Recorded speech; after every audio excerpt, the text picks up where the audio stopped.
네, 선생님들 반갑습니다. 안녕하십니까. 경희대학교 보철과에서 근무하고 있는 백장현입니다. 닥터스팁 오늘은 그 두 번째 시간입니다. 저번 시간에 제가 지르코니아 크라운과 세라믹 크라운에 대해서 조금 비교해서 말씀을 드렸는데 오늘은 그 얘기를 조금 더 드리려고 합니다. 지르코니아 크라운은 처음에 2007, 8년 그 정도 2000년대 중반에 처음 우리 치과계에 소개가 된 것 같습니다. 그 당시만 해도 절대로 깨지지 않는 정말 강한 재료였죠. 대신에 심미적으로는 조금 아쉬웠습니다. 조금은 탁하고 불투명하지만 강도가 굉장히 센 그런 지르코니아가 처음에 우리 치과계에 소개가 되었습니다. 하지만 이제 많은 임상가들의 그 선택을 받지 못했죠. 초반에 조금 많이 쓰이다가 대합치의 마모라든지 심미적이지 않은 그런 이유로 인해서 조금은 외면받았던 것 같습니다. 하지만 지르코니아는 이제 우리 치과계에서 살아남기 위해 스스로 진화를 했습니다. 물론 스스로 진화한 건 아니고 많은 연구와 개발이 있었죠. 조금 더 투명하고 조금 더 치아와 비슷한 느낌의 투명도를 갖기 위해 많은 연구들이 이루어졌습니다. 그래서 지금 보시는 바와 같이 상대적으로 더 투명한 그런 지르코니아 블럭들이 개발이 되었죠. 그래서 결국 처음에는 강도가 굉장히 강하고 신미성이 떨어졌다면 그 지르코니아들이 점점 진화를 하면서 신미성을 얻어냈고요. 대신에 아쉽게도 강도는 예전보다 당연히 떨어질 수밖에 없었습니다. 근데 많은 화학 성분들을 그 구성들을 달리하면서 지르코니아를 투명화시키고 더 예쁘게 만들었죠. 즉 이트리아의 함량을 3몰에서 5몰로 조금 높여주기도 했고요. 큐빅상의 그 비율을 더 높여주기도 했습니다. 네, 그래서 예전에 우리가 10년 전에 쓰던 지르코니아보다 굉장히 투명해지고 예쁜 지르코니아가 만들어진 것은 결국 이 이트리아의 함량과 큐빅상의 함량이라고 할 수 있겠습니다. 그래서 맨 오른쪽에 보시는 저 파란 막대기가 예전에 10년 전에 쓰던 굉장히 강했던 지르코니아입니다. 약 1400메가파스칼 정도로 굉장히 강하죠. 하지만 너무 신미적이지 않았기 때문에 그 신미성을 확보하고자 투명성을 증가시켰고 그 결과 현재 우리가 임상에서 사용하는 지르코니아 크라운은 약 600에서 800메가파스칼 정도라고 알려지고 있습니다. 다양한 회사들에서 다양한 버전으로 지르코니아 블럭을 만들고 있습니다.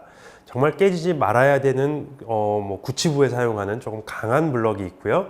소구치나 전치처럼 강도보다는 더 신미성을 극대화해야 되는 그런 증류에서 사용할 수 있는 투명 블럭도 다 같이 출시가 되고 있습니다. 지르코니아 크라운이 쉽게 파절이 안 되고 임상에서 우리가 잘 썼던 이유는 이 트랜스포메이션 터프닝이라는 기전 때문이었습니다. 트랜스포메이션 터프닝은 어느 한 부위에 크랙이 생기면 보통은 이제 크랙이 쫙 진행이 돼서 재료가 깨지게 되죠.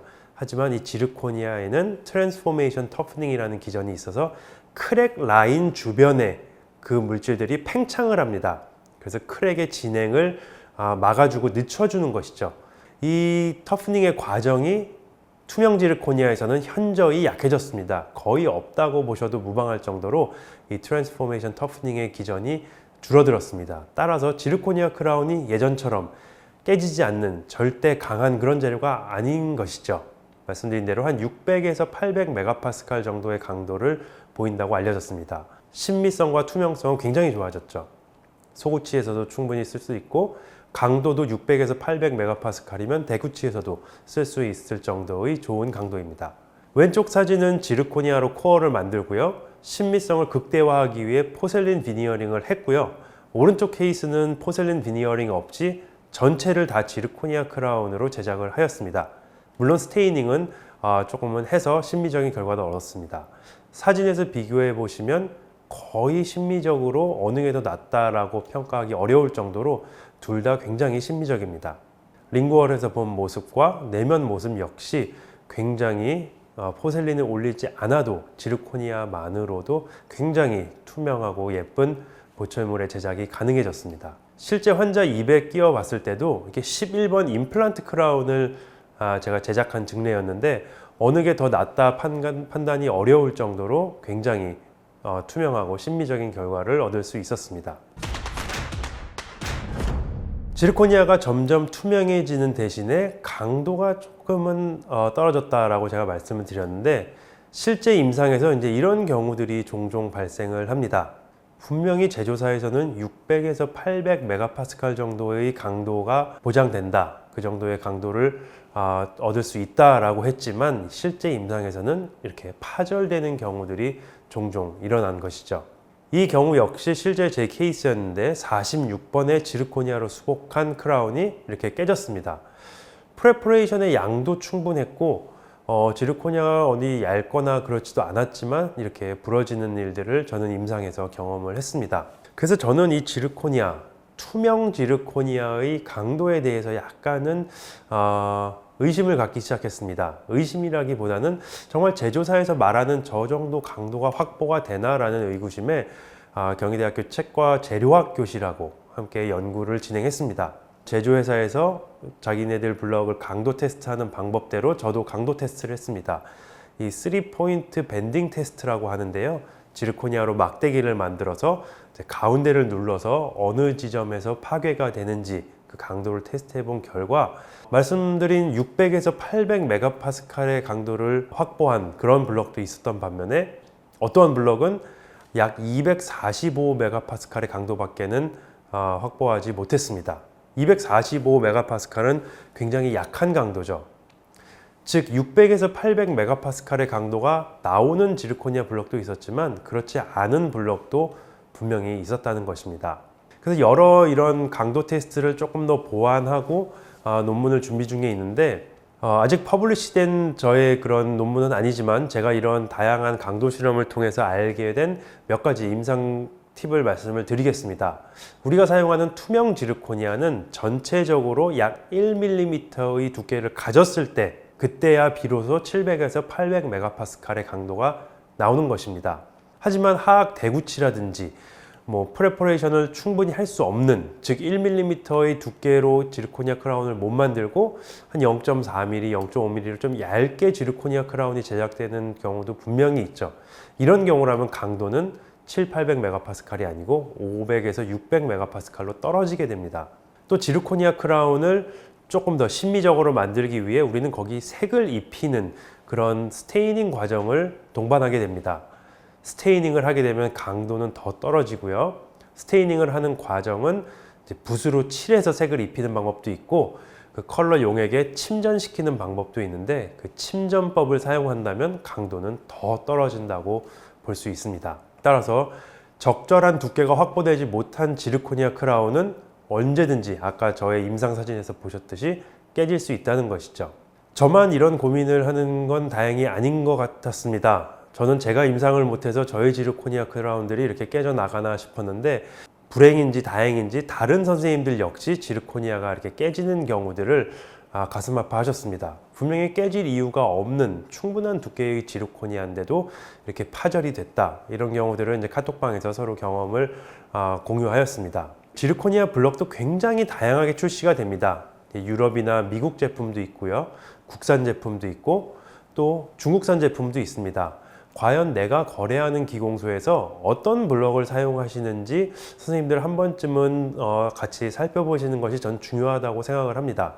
나도 모르는 사이에 이 지르코니아 크라운이 다른 블럭으로 만들어지고 있구나. 나는 처음에 이제 꽤 검증이 된 그런 지르코니아 블럭을 사용했지만 어느덧 이제 기공소에서 블럭을 조금 더 가성비 좋은 블럭으로 바꾸는 경우도 있고 하기 때문에 그런 경우들 한 번쯤은 기공소랑 상의해 보시는 것을 추천드립니다.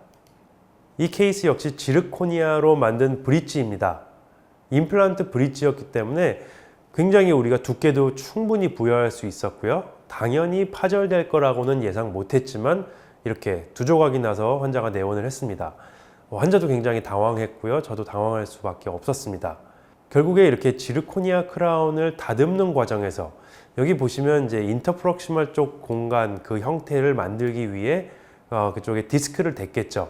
인터프록시멀 쪽에 엠브레이저를 우리가 밀링 기계로 정확하게 밀링을 해낼 수 없기 때문에 밀링을 하고 신터링을 한 후에 어느 정도 후가공을 해야 됩니다. 그 과정에서 이제 열 발생이 됐다고 밖에는 의심할 수 없었습니다. 그 디스크로 인터프록시멀 부위를 다듬는 과정에서 특정 부위에 열이 좀 발생을 하였고 그로 인해 취약한 지르코니아 브릿지가 완성이 된 것이죠. 결국 환자 입에 들어가서 한 3, 4개월 기능하고는 이렇게 깨졌습니다.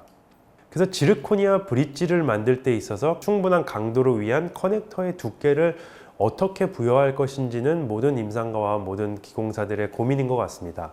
보통은 이제 9제곱밀리미터 아니면 12제곱밀리미터를 부여하라고 많이들 알고 계신데, 투명 지르코니아를 사용하실 거라면 저 9제곱밀리미터로 부족합니다. 저기서 말하는 9제곱밀리미터와 12제곱밀리미터는 예전에 쓰던 강도가 아주 충분했던 지르코니아의 기준입니다. 우리가 현대 임상에서 사용하는 투명 지르코니아는 여기서 보시는 바와 같이 최소 12제곱밀리미터나 14제곱밀리미터의 커넥터 두께가 확보가 돼야 됩니다. 현실적으로 굉장히 확보하기 어려운 큰 두께입니다. 저의 임상 케이스입니다. 이렇게 지르코니아 브릿지를 제작해 드렸는데 저 부위가 파절이 된 것이죠. 뭐가 잘못됐는지 저는 정확히 알 수는 없습니다. 하지만 이 케이스 역시 저 인터프록시멀 쪽을 조금 예쁘게 보다 심미적으로 만들기 위해 디스크로 컨투어링을 하다가 저 부위에서 열이 좀 발생되지 않았나라고 되짚어 생각을 해볼 수 있었습니다.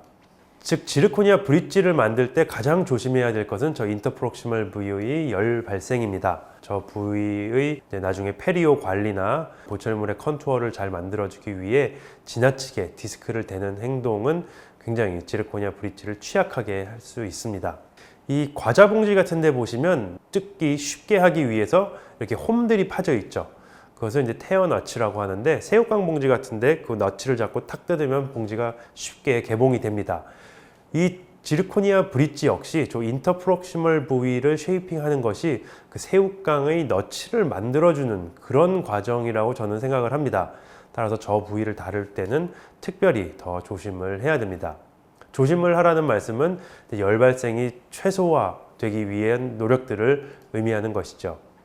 실제 지르코니아 블럭에서 나오는 설명서입니다. 열이 발생하지 않도록 워터 터빈을 사용해서 주의해서 작업한다 라고 써 있는데, 실제로 지르코니아 블럭을 가공하는 그 기공소의 입장에 충분한 주수하에 이렇게 다듬는 것은 현실적으로 어려운 일입니다. 지르코니아는 제가 이제 약간 분필 같은 무른 재료를 이제 만들어서 열 처리를 통해서 우리가 임상에서 쓸 수 있는 지르코니아 크라운이 만들어진다고 말씀을 드렸는데, 그 열 처리하는 과정도 굉장히 회사마다 다릅니다. 얼만큼의 온도를 올려야 되는지, 그 온도에서는 몇 분 동안 유지를 시켜야 되는지, 또 그 냉각 속도는 어느 정도로 그 온도를 낮춰줘야 되는지, 이런 게 회사마다 굉장히 다르고 복잡합니다. 네, 이 오른쪽 그래프에 보시는 바와 같이 저 위의 그래프는 비교적 빠른 속도로 올려서 온도를 유지하고요. 아래 그래프에서 보면은 조금 올리고 유지하고, 조금 더 올리고 유지하고, 조금 더 올리고 유지하고, 이렇게 온도를 올리는 방법도 다 조금씩은 다릅니다. 과연 저러한 회사마다 다른 저런 신터링 방법이 정확하게 제조사의 지시대로 지켜지고 있는지 또한 한 번쯤은 확인해 봐야 될 것 같습니다. 대부분 기공소에서 여기서 이제 뭐 웃자고 한 그런 말들이겠지만, 보통은 이제 기공사가 퇴근하기 전에 신터링을 걸어놓고 퇴근을 해서 아침에 오면 그 신터링이 된 지르코니아 블럭들을 다듬고 치과로 보내게 되죠. 하지만 퇴근할 때 신터링을 안 누르고 깜빡하고 간 경우에 아침에 와서 전혀 신터링이 되어 있지 않은 지르코니아를 보고 굉장히 당황하게 됩니다. 그런 경우라면 이제 우리가 정상적인 신터링 사이클보다 약간 패스트 사이클이라고, 그걸 조금 빨리 신터링을 하는 그런 사이클을 또 따르게 되죠. 이거는 한 지르코니아 블럭 회사에서 제시하는 자료인데, 스탠다드, 통상적인 신터링 사이클을 지켰을 때 7시간이 걸린다면 패스트 신터링으로, 그러니까 스피드 신터 사이클이라고 써 있죠. 약간 스피드 있게 하면 4.2시간이면 된다라고 그런 패스트 신터링 방법도 소개하고 있지만, 이것보다 현실적으로 더 빠르게 진행되는 경우도 분명히 있는 것 같습니다. 지르코니아는 그래서 말씀드린 대로 어떠한 신터링 온도, 어떠한 신터링 사이클을 따르는지에 따라 결과물이 조금씩은 달라질 수 있습니다. 즉 투명도에서 차이를 보이는 거죠.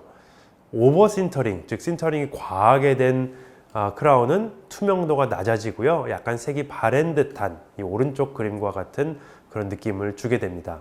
네, 그래서 지난 시간과 이번 시간에 거쳐서 말씀드렸던 재료들을 다시 한번 복습해 보겠습니다. 제가 드리고 싶은 말씀은 이맥스 계열 세라믹은 임상적으로는 어렵습니다. 정말 완벽하게 코드를 넣고 블리딩 컨트롤이나 플루이드 컨트롤을 해야 되기 때문에 임상적으로 까다로운 접착 과정이 들어가야 되는 것은 분명합니다. 하지만 기공 사이드에서는 왁스업을 통해 캐스팅으로 만들기 때문에 훨씬 더 예측 가능한 기공물을 우리가 받아볼 수 있죠. 하지만 지르코니아는 반대로 임상적으로는 굉장히 쓰기가 편하지만 기공을 어떻게 하는지에 따라서 아까 말씀드린 신터링을 어떻게 하는지 그 엠브레이저 부위를 충분한 주수화에 잘 다듬는지 아니면 다듬는 과정에서 열이 발생했는지 이런 거에 따라서 컨트롤이 더 어려운 것 같습니다. 그래서 기공적으로 조금 더 어려운 재료가 아닐까 생각을 합니다. 그래서 한 번쯤은 거래하시는 기공소와 어떤 지르코니아 블럭을 사용하는지 어떻게 신터링을 하고 있는지 후가공은 어떻게 하는지 그런 거를 조금 더 면밀히 살펴보실 것을 추천드립니다. 네, 그래서 저는 사실 세라믹 보철모도 실제 임상에서 많이 사용을 하고 있습니다. 지르코니아 크라운을 물론 많이 사용하지만 지르코니아의 문제들, 강도가 떨어지면서 깨진 경우도 경험을 했고요. 이렇게 이제 후가공 과정에서 열 발생을 통해서 더 취약해진 지르코니아도 실제 임상에서 좀 접하다 보니까 보다 예측 가능한 세라믹 쪽으로도 많이 보철물을 선택하고 있습니다. 왁스업을 통해서 세라믹 캐스팅으로 만드는 이맥스 크라운은 당연히 적합이 좋고요. 예측 가능한 보철물을 만들 수 있습니다. 실제 임상 케이스입니다. 네, 크라운이 아주 잘 완성이 되었는데 네, 이렇게 환자가 내원하셨고 21번의 기존 보철물을 가진 상태로 내원을 하셨습니다. 네, 확대해서 찍은 구강 내 사진인데 21번에 한 30년 정도 된 굉장히 오래된 기존 PFM 보철물이 있었습니다. 이 크라운을 이제 다시 만들기 위해 저한테 내원을 하셨고요. 크라운을 제거하고 나니 지대치의 상태가 이랬습니다. 변색이 있고요. 엔도 치료가 된 그런 치아였습니다. 우선 임시 치아를 먼저 만들어 드렸고 이제 쉐이드를 좀 봐가면서 엔도 치료와 그에 맞는 또 실활치 미백 이런 과정들을 조금 진행하기 위해서 현재의 지대치 쉐이드를 좀 보았습니다. 30년 전에 행한 엔도 근관 치료인데 뭐 좋아 보이지 않습니다. 당연히 재근관 치료를 했고요. 우선 임시 보철물을 다시 장착해서 환자분께 다시 제작해서 환자분께 장착해 드렸습니다. 리엔도를 하는 과정이고요. 리엔도를 이제 마무리를 하고 지대치에 변색이 있었기 때문에 그 변색을 해결해 주기 위해서 실활치 미백을 진행하였습니다. 실활치 미백은 소디움 퍼보레이트랑 재료들을 이용해서 경희대학교 보존과에서 진행을 해 주셨습니다. 네, 이렇게 블리칭을 통해서 색깔이 조금씩 밝아지고 있습니다. 넘바이탈 블리칭을 2번 한 결과 왼쪽 사진보다 훨씬 더 밝아진 오른쪽 사진의 지대치를 확인하실 수 있습니다. 네, 이렇게 깨끗하게 지대치를 미백하고 코어 빌드업을 새로 해서 최종 수복물을 장착을 했습니다. 네, 21번 치아에 이맥스 크라운이 잘 장착되었습니다. 이렇게 매우 신비적인 결과를 얻을 수 있었고요. 흔히들 이제 이맥스, 세라믹이라고 하면 전치부에서 사용하는 재료라고들 많이 알고 계신데 그렇지 않습니다. 저는 구치부에서도 이맥스 크라운을 자주 하는 편입니다. 36번 치아에 파절이 조금은 보이죠. 디스탈 쪽의 파절과 버컬 쪽의 파절이 보입니다. 그리고 또 교환면에 우식도 보이고요. 하지만 이 케이스를 그냥 풀 크라운 프랩을 해서 지르코니아나 뭐 이런 재료로 수복을 한다면 굉장히 제 입장에서도 편하겠지만 건강한 치질들, 특히 링구얼 쪽이나 뭐 이런 쪽 건강한 치질을 깎아내기가 조금 아까웠습니다. 그래서 저는 이 케이스는 최소한으로 치아를 삭제하고 통 이맥스, 그냥 포셀린 비니어링 없이 이맥스로만 크라운을 만드는 이런 모놀리틱 이맥스 크라운을 제작을 하였습니다. 삭제를 정말 최소로 했고요. 세라믹의 두께는 한 0.3에서 0.4mm 정도로 굉장히 얇게 제작이 되었습니다. 그리고 레진 세멘을 이용해서 이렇게 수복을 완료하였죠. 이 케이스를 보여드리면 이제 많은 선생님들이 저렇게 얇은 세라믹이 안 깨지고 버티냐라고 물어보시기도 하는데 저는 이렇게 제작된 크라운은 깨지지 않는다고 생각을 합니다. 우리가 에나멜 위에다가 붙일 수 있으면요, 세라믹이 아무리 얇아도 저는 충분한 강도가 확보된다고 생각을 합니다. 하지만 이제 덴틴에 붙이면 얘기가 다르죠. 덴틴에다가 붙이는데 세라믹이 저렇게 얇다? 그거는 저는 100% 깨진다고 생각을 합니다. 하지만 치아 삭제를 최소화해서 에나멜을 많이 남겨둔 상태에 에나멜에다가 본딩하는 세라믹은 저는 충분한 강도를 가진다고 생각을 합니다. 네, 그래서 오히려 이 에나멜에 붙이는 0.5mm짜리 수복물이 덴틴에 붙이는 2mm짜리 수복물보다 더 강한 것이죠. 그렇게 에나멜상에 붙일 때는 그 접착력을 극대화하기 위해 다이아몬드 버뿐만 아니라 카바이드 버를 저는 추가로 사용을 하고요. 필요하다면 이렇게 레진을 다듬을 때 쓰는 화이트 스톤도 같이 사용을 합니다. 다이아몬드 버를 사용했을 때와 카바이드 버를 사용했을 때 접착력이 증가하는 것을 이 그래프에서 보여주고 있습니다. 프랩한 표면이 매끄러울수록 더 접착력이 증가하는 것이죠. 마지막으로 형광성에 대한 말씀을 드리겠습니다. 이렇게 보기에는 쉐이드가 정말 다 예뻐 보이는 좋은 크라운들이 있는데요. 형광성을 보면 다 이렇게 다릅니다. 자연치아에 버금가는 그런 형광성을 가지는 수복물도 있고요. 형광성이 전혀 없는 저런 재료도 있죠. 이맥스로 크라운을 제작해서 장착을 하면 이 정도의 형광성은 그래도 우리가 확보할 수 있습니다.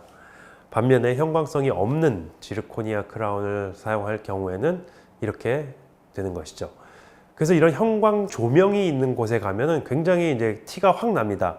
이런 자연빛, 이런 실내 조명이나 태양광 아래서는 전혀 차이를 못 느낄 정도로 신비적인 보철물이라도 형광 조명 하에서는 저렇게 흉측해 보일 수도 있습니다. 하지만 이제 세라믹은 지르코니아와 달리 어느 정도의 형광성이 기본적으로 확보가 되기 때문에 그런 면에서도 보다 더 신비적인 재료라고 할 수 있겠습니다. 네, 그래서 이제 닥터 스팁 두 번째 시간을 정리해 보겠습니다. 지르코니아들이 어떻게 다양하게 진화되어 왔는지를 말씀드렸고요. 강도를 조금 내려놓고 신미성을 많이 목표로 해서 투명도를 올렸지만 임상 상황에서 지르코니아의 두께가 얇은 부위에서는 이제 파절되는 경우들을 많이 경험을 하였습니다. 그래서 이제 지르코니아 크라운을 하실 때는 충분한 치아 삭제를 통해서 지르코니아 크라운의 두께가 1mm 이상 되도록 꼭 확보해 주시는 것이 중요하고요. 또 이제 그러한 지르코니아의 문제를 조금 벗어나기 위해 조금 더 예측 가능한 그런 보철물을 만들기 위한 세라믹 보철물의 활용에 대해서도 말씀을 드렸습니다. 네, 경청해 주셔서 감사합니다.